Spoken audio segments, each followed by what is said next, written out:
राजा छत्रपती शिवाजी महाराजांना मानाचा मुजरा।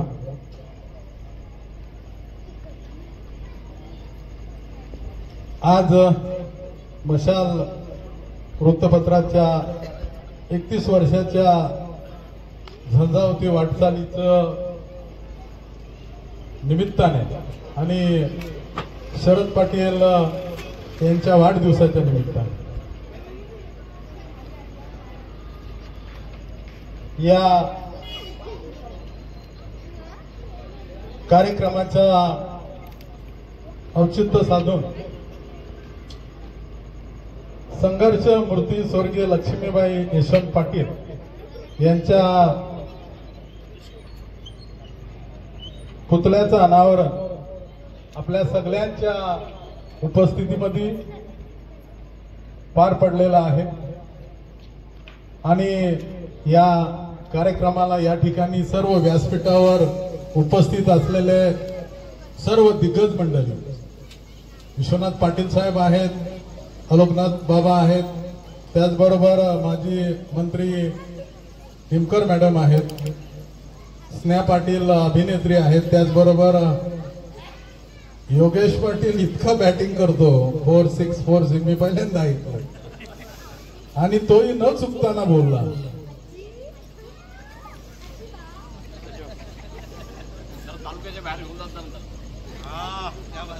विश्वनाथ पाटील साहेब बोलल्यावर आज सिनियर आहेत, त्याच्यामुळे त्यांचं आपल्याला ऐकणं आणि तुला बाहेर घेऊन जाणं आमचं कर्तव्यच आहे। सन्माननीय निलेश गंदे, व्यासपीठावर उपस्थित असलेले आमचे माजी सभापती योगेश गवा, उपसभापती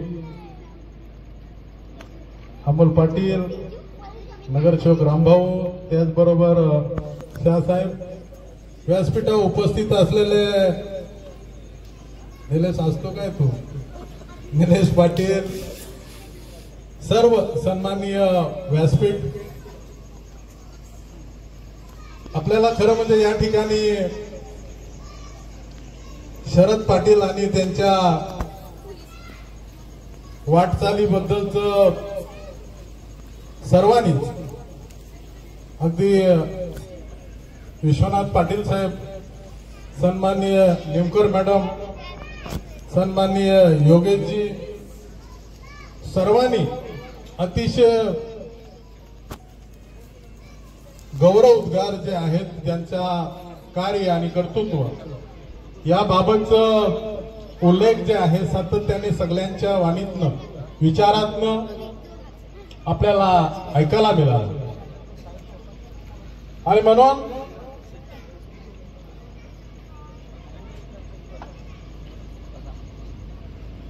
शरद पाटील साहेब म्हटलं मशालचं आधारस्तंभ नाही बोलले ना, काय बोलले? खरं म्हणजे मी 90-92 मध्ये 90 पीक गावाला ज्यावेळेला शरद पाटलांची वाटचाल सुरू झाली होती त्यावेळेला पीकला सुद्धा आईचं पुतळं, आठव या सगळ्या गोष्टी तशा बघायला गेल्या तर माझी आईची भेट ही 30-35 वर्षापासूनची आहे आणि त्यावेळेला पीकला आलो होतो 90 सालामध्ये। छोटीशी मारुती कार पण माझ्याकडे होती, म्हणजे खेड्यापाड्यातला मुलगा आणि मारुती कार जस्ट मार्केटमध्ये आली होती योगेश, नाही म्हणजे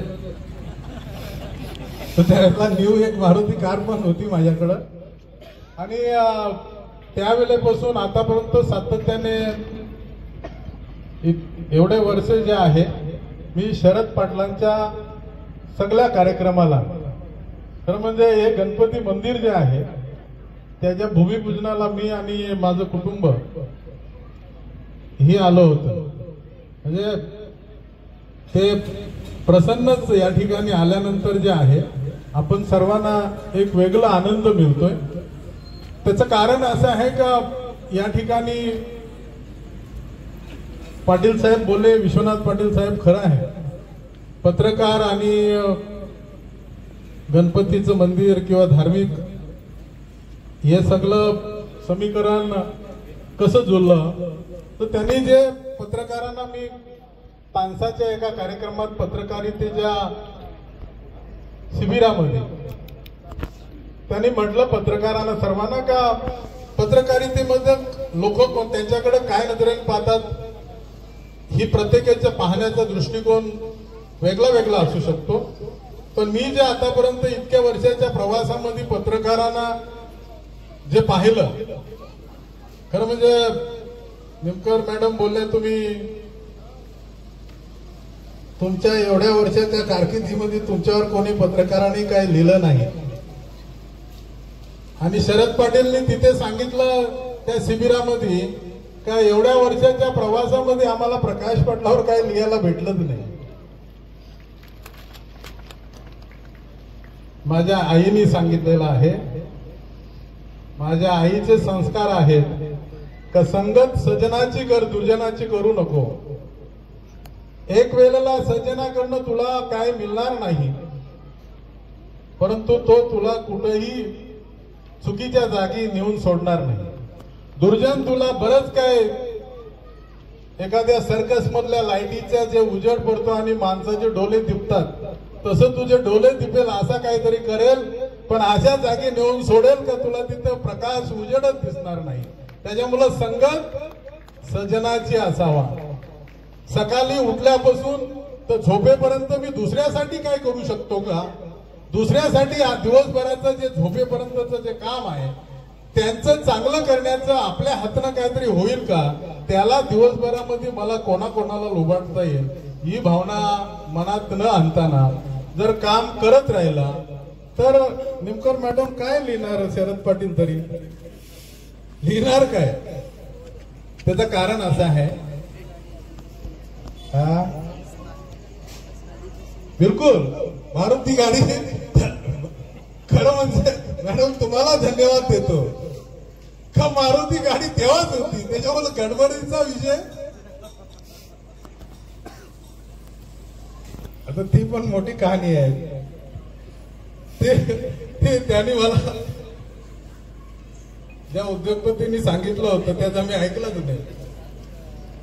एक गुजराती व्यापारी होता आणि एका जमिनीच्या व्यवहाराच्या याच्यामधनं 2 लाख रुपये मिळाले शरद पाटील त्यावेळेला. आणि त्याने मला सांगितलं एक लुना घे आणि एक ट्रक घे. ट्रक दगडचा आपला सप्लाय करायला आणि लुना तिकडं त्या गाडीच्या मागे फिरायला. आता मी जाऊन मारुती कारच घेऊन आलो. ते मला बोलला, आता खरं म्हणजे माझी जात मला ते सांगायचं नव्हतं. ते मला बोला तुला आखरी माणूस आहे सुधारणार. परंतु झालं असं का त्यावेळेला ग्रामीण भागामध्ये मला वाटतं बोटावर मोजणार जर कोणाकडं गाडी जर असेल तर त्यावेळेला जीप वगैरे गाडी, पाटील साहेब आरसी पाटलाकडं, बरोबर पाटील साहेब बरोबर बोलले, आरसी पाटलाकडं अँबेसेडर तर जवळजवळ नव्हतीच आणि बोटावर बोलणाऱ्या लोकांकडे होती. आणि एक वेगळं त्यावेळेला एक नाव सन्मान लोकांमध्ये खूप आपुलकीने लोकांनी प्रेमी केला. आणि म्हणून या वाटचालीच्या याच्यामध्ये शरद पाटलांकडे त्यावेळेपासून येत होतो धर्माजी पाटील साहेब एक होते, उदयबंधू पाटील.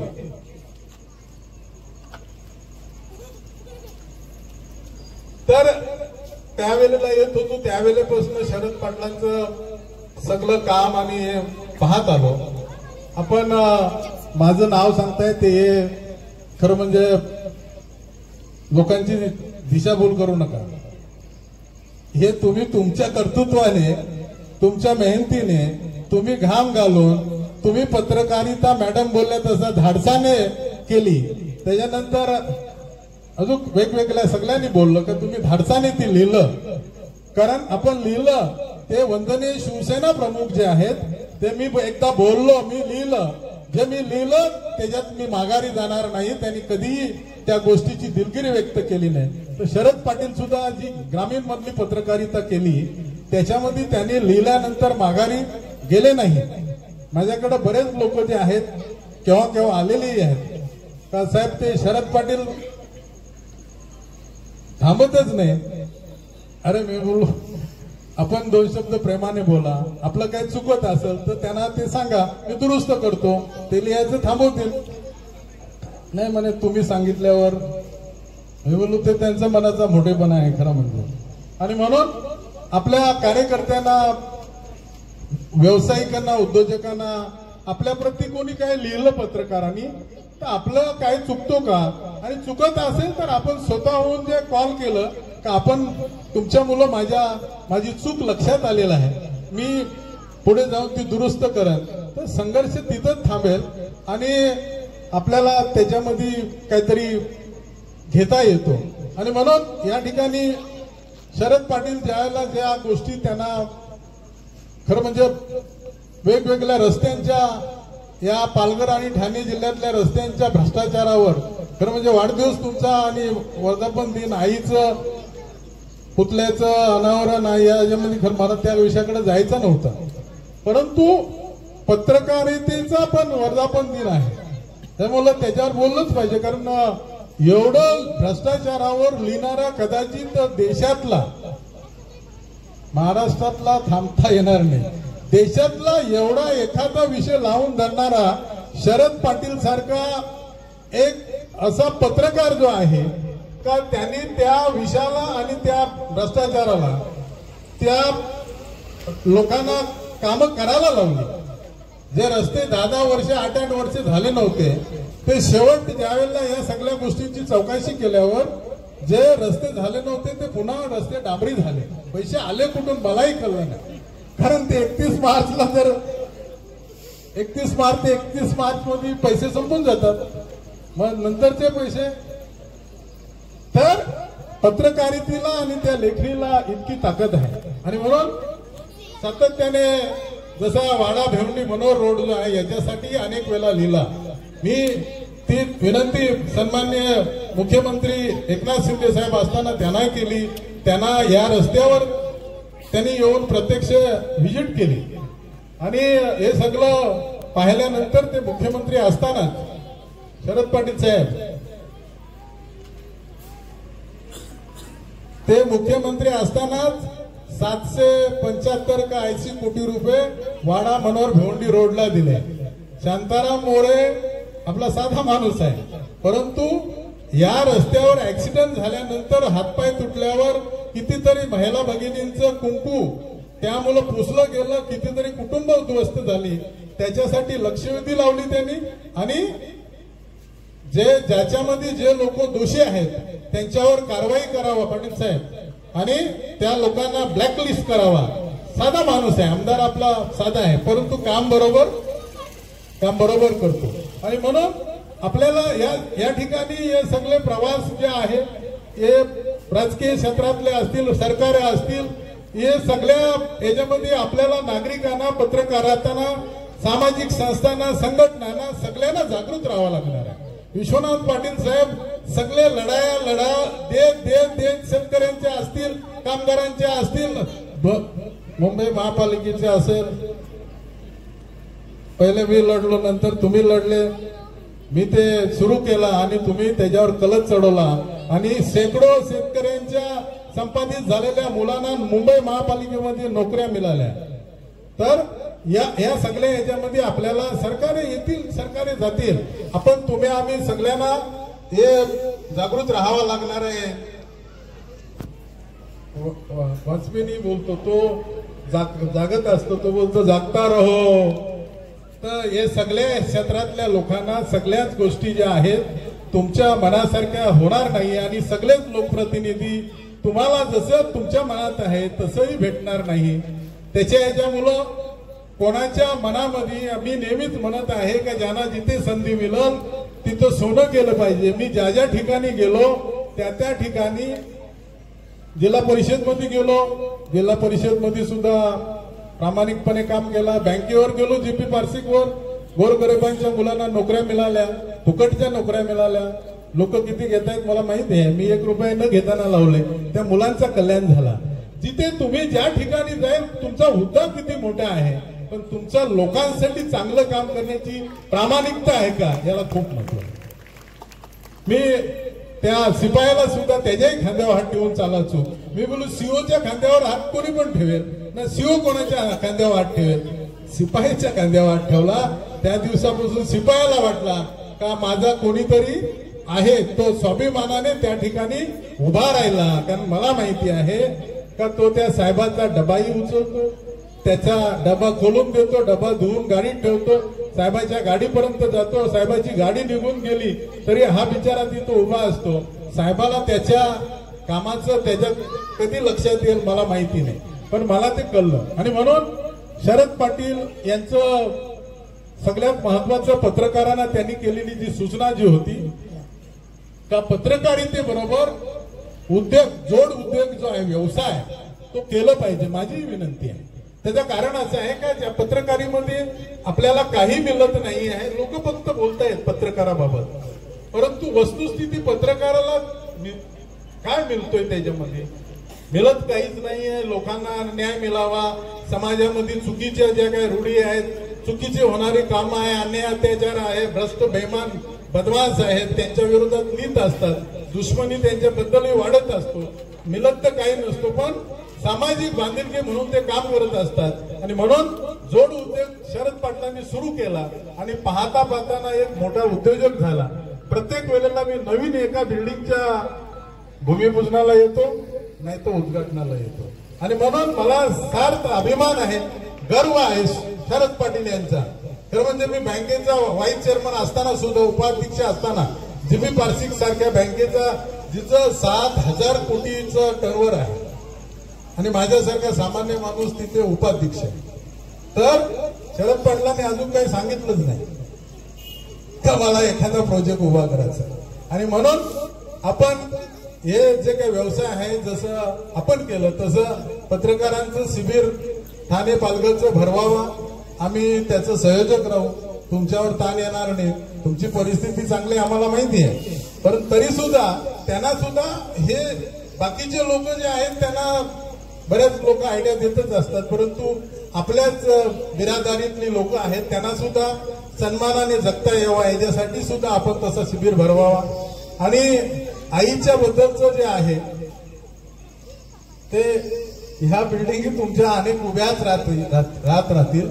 जोपर्यंत आपण प्रामाणिकपणे व्यवसाय करता तोपर्यंत हे सगळं उभं राहील वैभव.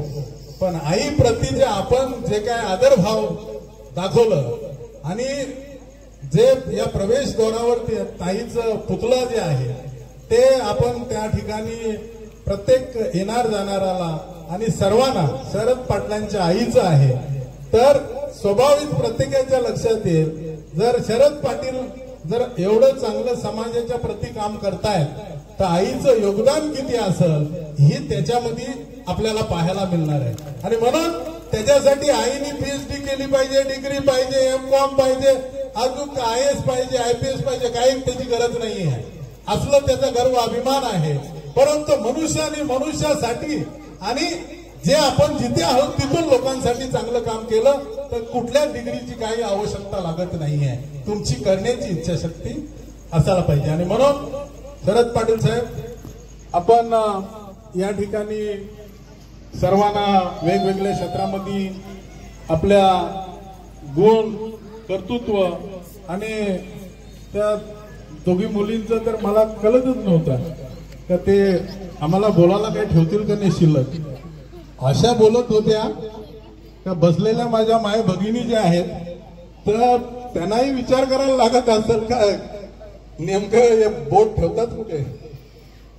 आणि खूप आताचं जे काय आहे, जसं टेक्नॉलॉजी डेव्हलप झाली तस तसं हे ज्ञान सुद्धा डेव्हलप झालेलं आहे. अगोदरची मुलं खूप त्यांना कितीतरी आम्ही लोकप्रतिनिधी असतो त्याला सांगतो बोल, तर त्याला तसं काही जमतच नाही. एवढे लहान मुली आणि त्या एका मुलीने तर शरद पाटील या विषयावर असं बोलले का म्हणजे भल्या भल्यांना जे जमणार नाही तसं बोलली आणि खूप एकदम परफेक्ट बोलली.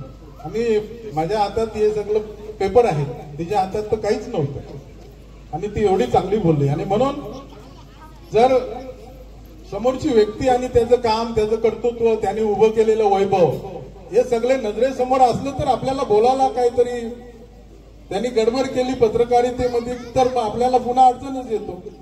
आणि त्याच्या ह्याच्यामुळं आपण चांगलं काम केलं, पत्रकारितेमध्ये केलं, व्यवसायामध्ये केलं, जे जे महिला भगिनींचं जे आहे ते आपण कार्यक्रम, जे भाऊबीजेचा कार्यक्रम हा लोकप्रिय कार्यक्रम आहे इथं. आणि म्हणून एका नगरामधली सगळ्या माय भगिनी आणि सर्व एक कुटुंबासारखी या ठिकाणी मी ज्या ज्या वेळेला कार्यक्रमाला आलेला आहे त्या वेळेला मला ते पाहायला मिळालेलं आहे. आणि म्हणून त्याच्यापेक्षा काय दुसरं वेगळं काय असायला पाहिजे. आजूबाजूचे जे घर आहेत त्या घराची जी लोक आहेत ती सुद्धा एकमेकीच्या कुरापती काढत असतात.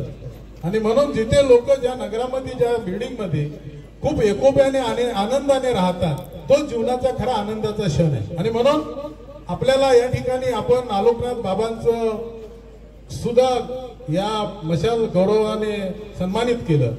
त्यांचं काम सुद्धा बाबा जमिनीवर एकदम राहून काम करतायत.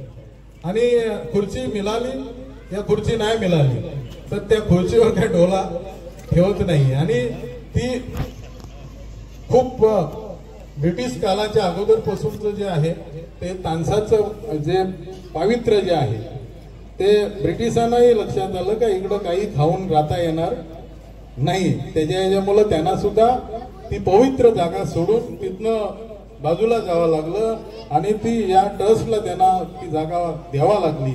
एवढं पवित्र स्थान आहे, परंतु प्रसिद्धी न मिळाल्यामुळं आणि खूप गोष्टी अशाच आहेत. काही देवस्थानं जे आहेत ती पत्रकारितेमुळं मीडियाच्या माध्यमातून लोकांपर्यंत पोहोचले आणि भाविक यायला लागले. आणि त्याच्या याच्यामुळं शरद पाटील आपल्याला ती विनंती असेल की आपण समजून घ्यावा तानसाच्या आलोकनाथ बाबांचे ते जे रमणनाथ महाराजांची संजीवनी समाधी आहे आणि त्या याच्यामध्ये आपण खूप असं लिहिलं सगळ्या पत्रकारांनी आणि मीडियानी लक्षात घेतलं तर स्वाभाविकच आहे का लोकांना ते दर्शन घडत. आणि म्हणून या ठिकाणी शरद पाटील साहेब आपल्या प्रती सगळ्यांनी खूप भरभरून बोललेलं आहे. सगळ्यांचा आपण उचित या ठिकाणी सन्मान केलेला आहे.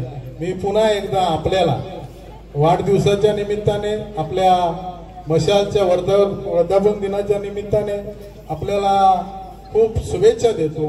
आणि आपल्याकडनं अशीच समाजाची आणि महिला भगिनींची सेवा जी आहे ती अखंडपणे अशी सुरू राहील.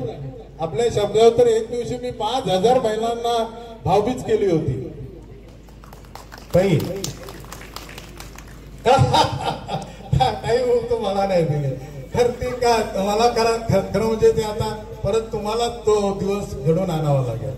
आणि तो जो आनंद मिळाला त्या दिवशी, सकाळी सुरू केला तर संध्याकाळपर्यंत 5,000 माय भगिनीपर्यंत पोहोचलो आणि वेगळा आनंद मिळाला तो. आणि म्हणून तो तुमच्या मुलंच मिळाला. कारण शेवट असून सुद्धा सगळ्या गोष्टी जमतातच असा नाही. खूप लोकांना मी म्हणत असतो दान आहे त्याच्यासाठी दानच सुद्धा असायला लागतो. सब कुछ या छोड़ के जाना है, खाली हात आया है खाली हात जाएगा. काही या गोष्टी ज्या आहेत सगळ्यांना कोविडचा अनुभव पण आहे, परंतु तरी सुद्धा माणसं सगळीच जागी होतातच असा नाही. आणि म्हणून पुन्हा एकदा आपलं अभिनंदन करतो, आपल्याला खूप शुभेच्छा देतो. आईच्या प्रती पण आपलं मनापासून आपल्याला धन्यवाद देतो का त्यांची आठव आपण या ठिकाणी कायम ठेवली आणि कायम राहील. आणि त्यांनी जे काय घाम कष्ट आणि हे सगळं विश्व दारिद्र्य सगळ्या गोष्टी ज्या आहेत ज्यांच्याकडे खूप काय आहे, त्यांच्या अंबानी अदानीच्या घरातनं कोणीतरी खूप मोठा झाला तर ते होणारच होतं. ते त्यांच्या काय अडचणच नाही आहे. जी तशा अडचणीवर अडचण आहे आणि तिथनं तुम्हाला घडवलं आणि तुमच्या पाठीशी राहिली आणि तुमचं कुटुंब तुमच्या पाठीशी राहिलं. मी नेहमीच बघत असतो त्या खाली बसलेल्या असल्या तरी मला माहिती आहे खूप खूप वर्षाचा सगळ्यांचा तुम्हाला सहभाग मिळालेला आहे, भाऊ आहेत. तर मी मनापासून एकदा पुन्हा तुमचे अभिनंदन करतो आणि तुम्हाला शुभेच्छा देतो. धन्यवाद. जय महाराष्ट्र.